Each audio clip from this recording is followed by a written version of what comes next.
The Labour team heading in for the second day of talks with the government.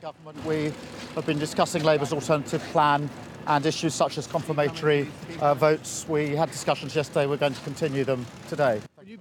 That message about another public vote as much to reassure some in Labour as to lay down a marker for the government.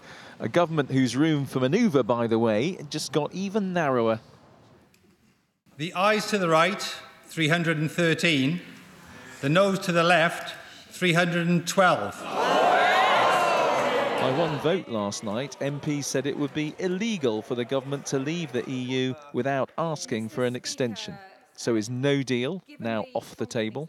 It's highly unlikely that we'll leave the EU without a deal now, because the House of Commons has voted that way. And we live in a democracy, and when the House of Commons votes for a piece of legislation, that becomes the law of the land. That law is now going through the House of Lords, where there had been suggestions some might try to make it run out of time. The response? I and my friends will be here all night.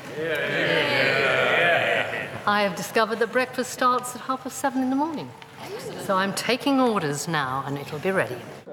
For those ready to leave with no deal, all this is simply confirming their worst fears.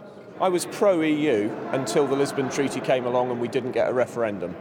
And I knew at that point, 12 years ago now, that the people who govern us don't care how we vote. And it's taken 12 years to reach this point that now the public can see, anyone can see, that a large section of those who hold power and govern us don't care how we vote. And just in case things weren't chaotic enough... So the sitting is now suspended and no photographs, please. That's the sound of water leaking into the chamber, shutting down the Commons. Lucky there's nothing important to do.